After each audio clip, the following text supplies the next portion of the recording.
Now we're going to talk about how to prepare your files and print them in such a way that you actually get a printout that looks like what you're expecting and what you see on your monitors. And getting your prints to match what you see on screen is one of the biggest challenges you'll face when dealing with digital images. It's really important to make sure that you prepare your monitor and your files properly in order to make them match. Now, a couple of things right off the bat. It is best when editing images that unless you have an enhanced screen on your laptop, like a Retina screen on a Mac, etc., that you hook a monitor up to your laptop and you edit off a monitor and not your laptop screen. Laptops are very versatile and helpful. However, when you move around to different environments and everything else, you change the settings on your display and the brightness, and it affects what your images look like because you're editing based on your environment. Standalone monitors usually don't do those things, and they're calibrated. You never want to edit your pictures in a dark room with all the lights off. You always want to have at least a light on. Otherwise, you tend to turn the brightness down on your screen and it can make your images appear underexposed, or they will be underexposed. And then you also want to try to edit in a room that's as neutral as possible as far as color. So not a blue room or a yellow room, etc., because that causes a color cast on your screen and you can incorrectly edit based on that as well. Now, chapter 16 is based on printing, and some of the basics when it comes to printing is, first of all, what type of a printer are you going to be printing on? So for a lot of Photoshop users, printing a file means sending the image to an inkjet printer. Photoshop can send your images to a variety of devices to be printed directly onto paper or converted to a positive or negative image on film using master plates or a mechanical press. For the most part, most of you will probably be printing to inkjet printers or pre-press printers or uploading to a lab. Secondly, the type of image needs to be taken into consideration. So the simplest images, such as line art, use only one color and one level of gray. A more complex image, such as a photograph like what we see here, has a variety of different color tones, and this is known as a continuous tone image. Now, if I will go up here and I select File and Print, you can see I get the Photoshop print settings. First of all, it's going to ask which printer I want to print to, how many I want, the layout, landscape, or portrait. I can look at my print settings, and then I can go in and I can adjust the type of paper, the layout, etc. Cancel out of that. And then down here I have color management options. As far as color handling is concerned, do I want the printer to manage colors or do I want Photoshop to manage the colors? And then I can look at my printer profile. I can look at hard proofing, normal printing, and my rendering, everything here. Those are my options. Now over here, you can see I can adjust the placement of my image on the paper because I have a landscape image on a portrait paper. It's not going to correctly print, so I need to select landscape, and now you can see the entire image is showing up. Cancel out of that. Now, the third thing to take into consideration when printing is color separation. Artwork that's intended for commercial reproduction that contains more than one color has to be printed on separate master plates, one for each color. That's what we get with our CMYK color processing: cyan, magenta, yellow, and black, as we've talked about previously. And the fourth main thing is the quality of detail. This is your image resolution when working with digital images, so pixels per inch or PPI. Also, printer resolution comes into play here, and that's dots per inch, DPI. Now, if you're printing on a laser printer, most PostScript laser printers have a resolution of 600 dpi, but if you're printing to an image setter, those have resolutions of 1200 dpi or higher. For the most part, unless you're working in a commercial printing company, you're going to probably be printing your images to a desktop printer or uploading them to a professional lab. Some things to keep in mind are going to be that if your image is an RGB image, as photographs are, you don't want to convert it to CMYK mode when printing to a desktop printer. Keep working in RGB mode. For the most part, desktop printers are configured to accept RGB data and use internal software to convert it to CMYK.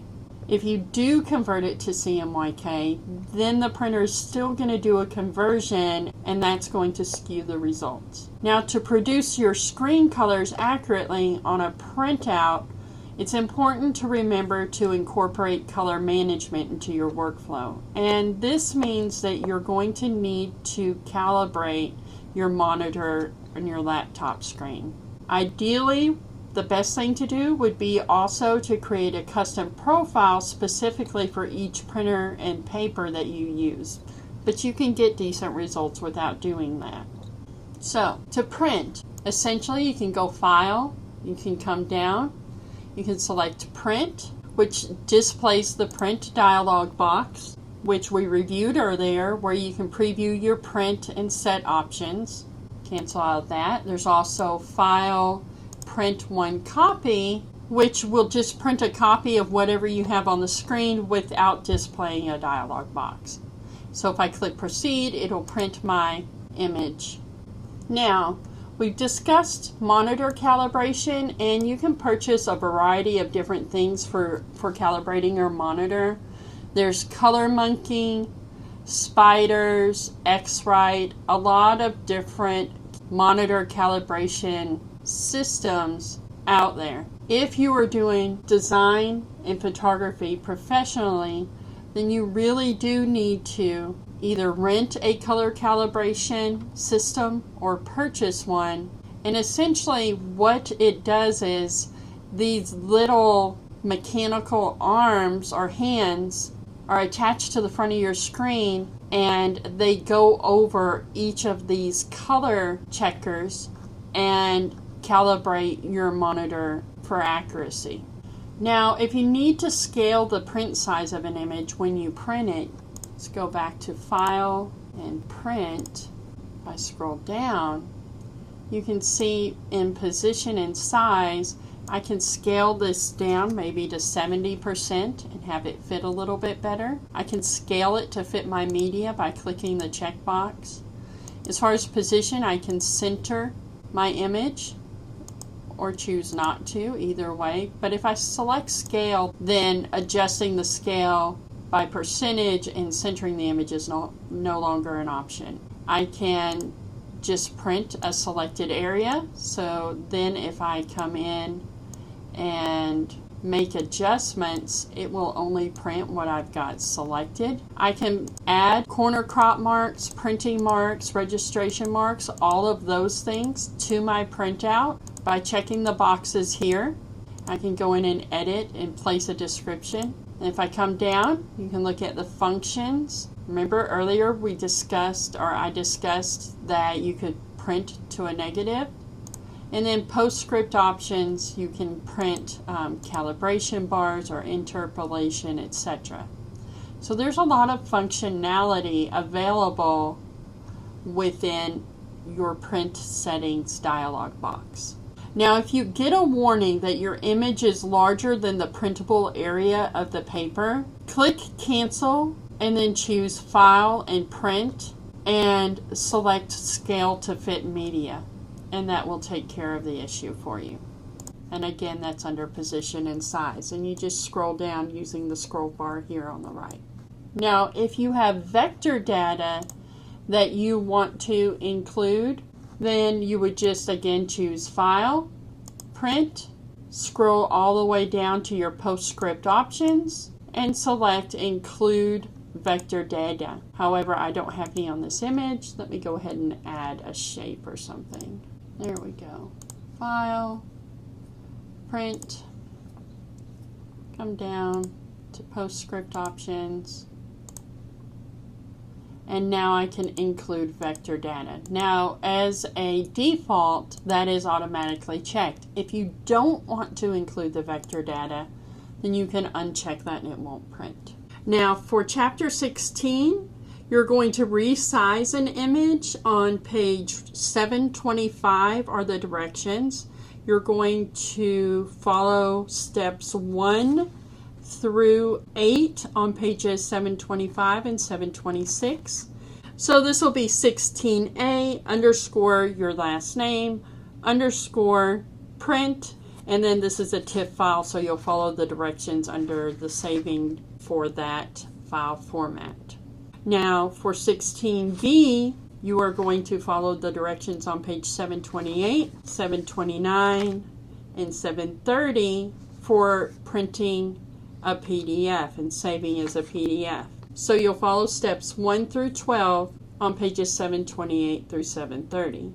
Now there's not going to be a lot of different videos for this chapter, but I do recommend reading the chapter. I know that sometimes you get busy and you don't have time between the videos and the chapter work to read the chapter. However, there aren't that many videos this week, and there are not going to be a lot of chapter assignments, so you should have plenty of time to also read the chapter.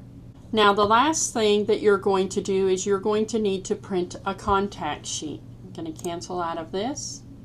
All right, and to print a contact sheet, this is going to be 16C. So for contact sheets, you go File, and then you go Automate, and then you go down to Contact Sheet 2. Select that, and the Contact Sheet 2 window opens. And so what you can do now is you can select a folder to go in and create a contact sheet from. Now, contact sheets are multiple thumbnails of a variety of images placed together on one document. And photographers used to use these to select what images they wanted, etc. Let me show you a demonstration. Here are what some contact sheets look like. It's just a variety of different images, and so what you're going to do is you're going to create a folder that has 10 different images in it, and you're going to name the folder 16C underscore contact, and you're going to select that folder. So select the folder option in the drop down menu, click choose, and go select your 16C underscore contact folder. I'm going to select my pics folder here. If there's subfolders, you can choose to include them or not. And then down here, you can select the size of your document. Resolution should be at 300 pixels per inch because you are going to be printing. Mode, go ahead and make that RGB color. I do not want Adobe RGB. Remember, I want sRGB to be my color profile. Width, I'm going to make 7.5 by 10 inches high. Thumbnails, you can choose if you want them to go across first or down first. You need to leave that at across first. And we're going to do 3 columns by 3 rows.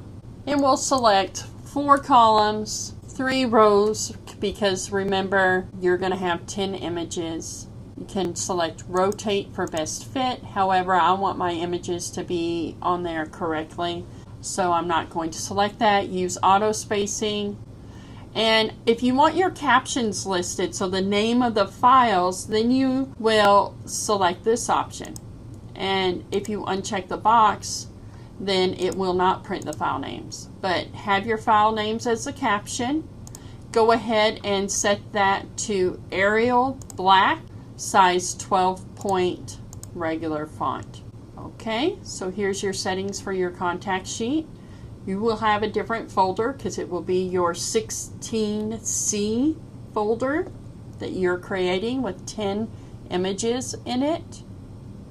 And when you're through, you click OK. And you're going to see that your computer is going to go through the folder and create the contact sheets using the images it finds. And so this is going to take a few minutes. And when you're through, then it's an easy way for you to go through and select images, maybe from a photo shoot that you're interested in having retouched, rather than having the photographer waste their time by retouching multiple ones, etc. Or if you're the photographer, it gives you the option of showing your clients all of the images in a compact way. Okay, so here it is finishing up. You can see each of the images, the name of the image. I have 4 images across, 3 images down, and it created multiple contact sheets from the images within that folder. Now you'll only have one page, and you'll need to save that as 16C _ your last name _ contact.psd and turn that in with your Chapter 16 files. Now, just a short recap. When printing, be sure to communicate with whoever your printer is going to be to make sure exactly what file format and settings your company wants. If you know this ahead of time, then that can save you a lot of stress and headaches after the fact, not to mention money and time. Be sure to calibrate your monitor using an external calibration tool. Before you print, make sure that your files are properly sized. Make sure they're also the proper resolution. And the final step, once again, after you've cropped an image before you print it and save it, is to sharpen it. So make sure you've sharpened all of your images. Be sure to save editable PSD files. Yes, it's fine if your printer wants you to send them JPEGs, do so, but don't flatten your PSD and discard that.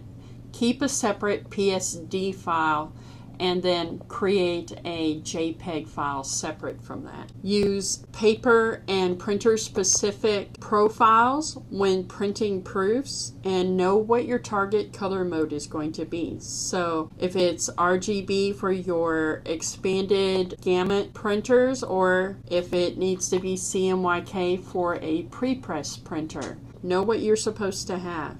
And make sure that you're printing using high quality file formats. So PSD files, TIFFs, PDFs, and EPS files. If you have to use a JPEG file, make sure it's a JPEG that's the first generation. That means it has only been saved once. If you open a JPEG and make changes and save it and open it and save it and open it again, save it multiple times, then it's losing quality every time. So you only want to ever print from first generation JPEG files. If you're using spot colors, use real names for spot colors. And if you're printing in duotone or multi-tone, use those presets as well.